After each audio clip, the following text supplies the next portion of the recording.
इंदौर के अन्नपूर्णा थाना क्षेत्र में ड्रीम ओलंपिक एकेडमी के कोच मोहसिन पर पुलिस ने 3 एफआईआर दर्ज कर गिरफ्तार कर जेल भेज दिया। तो वहीं इस पूरे ही मामले में अब पुलिस एकेडमी में आने वाली अन्य युवतियों के साथ ही एकेडमी में लगे सीसीटीवी फुटेज को जब्त कर अपने स्तर पर जांच पड़ताल करेगी और उसके बाद इस पूरे मामले में आरोपी के खिलाफ और भी सख्त कार्रवाई करने की बात पुलिस के द्वारा की जा रही है। पूरा मामला इंदौर के अन्नपूर्णा थाना क्षेत्र का है। ड्रीम ओलंपिक एकेडमी के कोच मोहसिन पर पुलिस ने 3 पीड़िताओं की शिकायत पर छेड़छाड़ और रेप का प्रकरण दर्ज कर गिरफ्तार कर जेल भेज दिया है। तो वहीं इस पूरे ही मामले में पुलिस की जांच अभी भी जारी है। तो वहीं जिस तरह से एक पीड़िता ने पूरे घटनाक्रम में कई तरह के खुलासे किए हैं और तमाम तरह के आरोप मोहसिन पर लगाए हैं, उसके चलते पुलिस अब जल्द ही एकेडमी में आने वाली अन्य युवतियों के साथ ही युवकों के भी बयान लेगी। साथ ही एकेडमी में जो सीसीटीवी कैमरे लगे हुए हैं उसके डीवीआर की रिकॉर्डिंग को जब्त कर उन सीसीटीवी फुटेज की भी जांच पड़ताल करने की बात पुलिस कर रही है। फिलहाल जिस तरह से एडिशनल पुलिस कमिश्नर ने इस पूरे ही मामले में जांच की बात कही है, तो निश्चित तौर पर आने वाले दिनों में इस पूरे ही घटनाक्रम में मोहसिन के खिलाफ पुलिस और सख्त कार्रवाई अन्य युवतियों के बयानों के आधार पर कर सकती है। फिलहाल जिस तरह से एक पीड़िता ने मोहसिन को लेकर कई तरह के खुलासे किए हैं, उसके बयान भी पुलिस के द्वारा लिए जाने की बात कही जा रही है।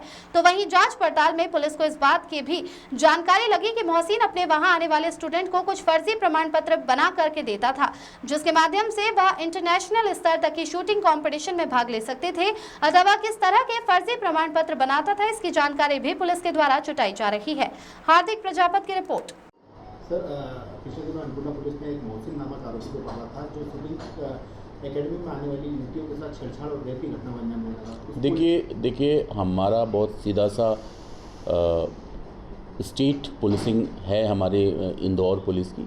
हमारे पास जैसे ही शिकायत आई वैसे ही हमने पास्को में मुकदमा दर्ज किया। उसके बाद 2 शिकायतें और आई, उसमें तत्काल एफआईआर दर्ज किया गया। हम पूरे पहलू की जांच कर रहे हैं। हमारे जो वहाँ के डीसीपी जोन 4 हैं ऋषिकेश मीना लगातार इसकी मॉनिटरिंग कर रहे हैं। उनके एडिशनल डीसीपी और एसीपी भी लगातार केस के विभिन्न पहलुओं का परीक्षण कर रहे हैं। जो भी तथ्य सामने आएगा हम उसके तहत कार्रवाई करेंगे और साथ ही साथ हम मोबाइल भी जब्त कर रहे हैं।